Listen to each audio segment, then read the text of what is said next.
Hi everybody, have a wonderful day. In this video talk about Xiaomi 14 Pro. Subscribe our channel to future updates. Let's start with the conclusion. I actually don't like the Xiaomi 14 Pro that much compared to the 14. The Xiaomi 14 series isn't as hierarchical as the 13 series, and compared to the Xiaomi 14, the 14 Pro isn't as pro. I think it's just an option that Xiaomi gives to the big screen lovers. Xiaomi 14 Plus might be more appropriate than being named as Xiaomi 14 Pro.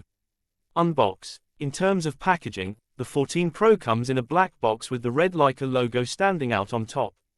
Aside from the phone itself, there is a very nice case inside the package, as well as a 120W charger.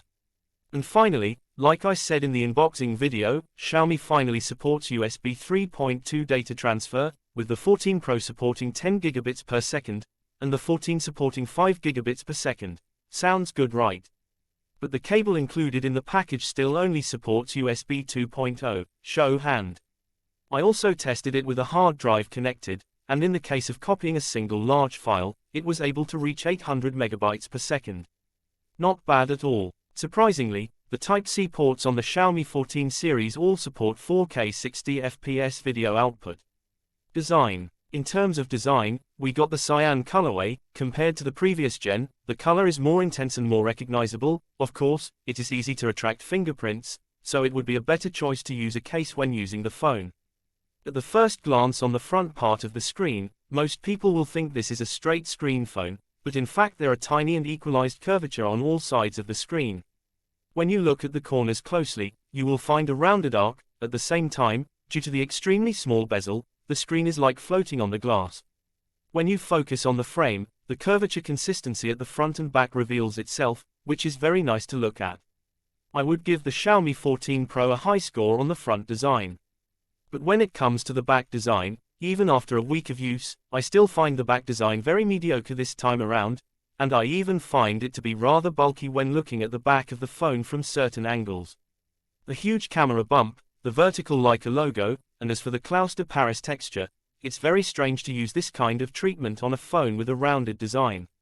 Some may say this is a legacy from the design language of the Xiaomi 13 series, but I'd say to me it's a design full of compromises, like forcing your feet into shoes that don't fit.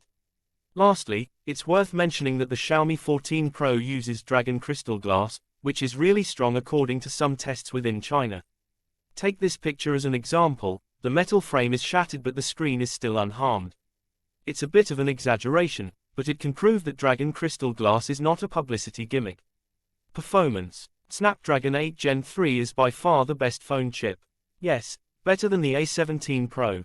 I didn't expect 8 Gen 3 to improve so much when last year's 8 Gen 2 was already so strong. Let's start with its architecture.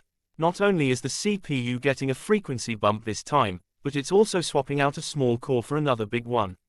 The powerful GPU has been further increased in frequency and size. The chip is made by TSMC N4P, so there shouldn't be thermal issues. Okay, when it comes to the benchmark session, you can clearly see that the 8 Gen 3 beat up the other chips in terms of multi-core scores. There are still some gaps in the single-core performance compared to the A17 Pro, but overall I think 8 Gen 3 is on par with A17 Pro in CPU performance. Let's get to the next page.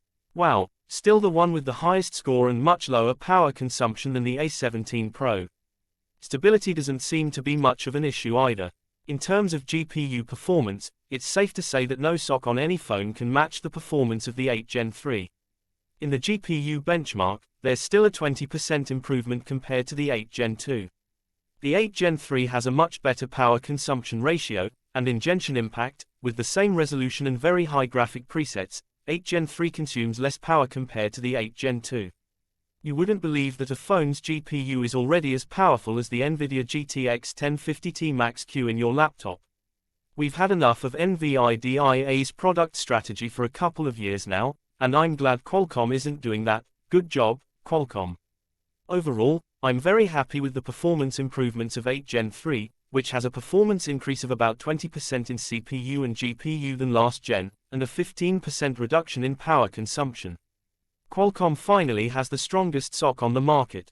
And the good news is that Qualcomm has the Nuvia chip design team now. There's a good chance that this boost will keep going in Qualcomm's next generation society. Camera. Comparing the camera hardware with Xiaomi 13 Pro, instead of using a Sony's 1-inch sensor, Xiaomi 14 Pro uses a 1/1.31-inch sensor from Omnivision, the Light Hunter 900 for its main camera sensor, and pairs it with a large. Seriously, I was very curious to see how well the camera would perform. First of all, here are some photos taken. Photos. I really like Xiaomi's Leica camera. Most of us don't need photos that retain a lot of information about highlights and shadows. All we want is good-looking photos, and I'm glad Xiaomi has done that. Of course, I took some sample photos and compared them with the Xiaomi 13 Pro, and there is a very noticeable improvement.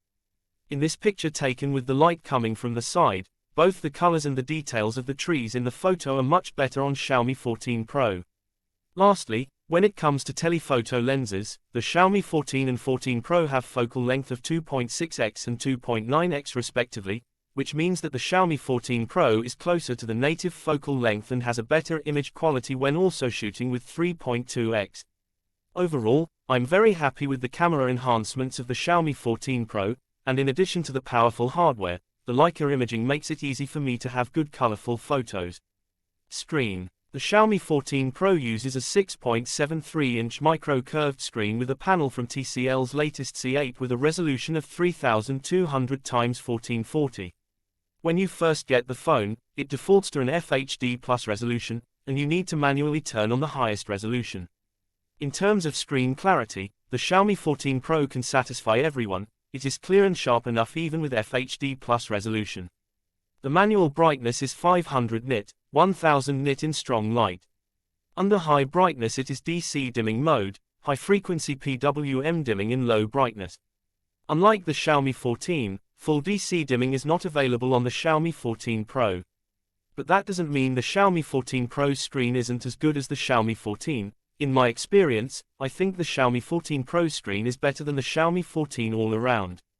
I have to say that when it comes to watching videos, the Xiaomi 14 Pro does offer a better experience. Lastly, the slightly curved glass design on all sides results in some shadows on the edges of the screen. This is due to the nature of the curved glass, and it is difficult to notice during normal use.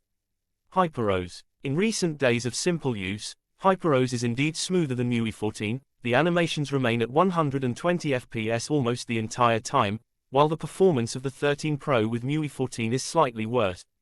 Moreover, HyperOS has reset the icons, and it's hard to notice the difference without comparing it. A more detailed comparison between HyperOS and MIUI will be in a separate video, which we still need some time to complete. Battery and charging. Xiaomi 14 Pro uses a 4880 mAh battery with a separate cell, which is considered very good in terms of daily use. 20 minutes of Genshin impact takes 9%, 30 minutes of 1080p video playback takes 4%, and 4% in 30 minutes of TikTok, which is excellent among flagship phones. Meanwhile, the charging performance is also very good. With a 120W GAN charger, it takes just 25 minutes to fully charge the phone. Many people may not have used such high charging power. The experience is outstanding. Even if you forget to charge the phone before going to bed at night, the time you take washing up can have the phone juiced up again. Simply put, waiting for my phone to be fully charged has been removed from my life. Speaker. In terms of speakers, both the 14 and 14 Pro are pretty good. There is not much difference between the two, with the 14 Pro being slightly better. One more thing, the Xiaomi 14 Pro has a better linear motor. User experience. With the time I've been using the Xiaomi 14 Pro, I must say that the Xiaomi 14 Pro does fulfill all my fantasies of a flagship phone. It's excellent in every aspect, with no obvious shortcomings. MIUI, which most people complained about before, has also changed, and I'm very happy to see Xiaomi making such changes. Thanks for watching this video. For more updates, touch with us. What next? Comment.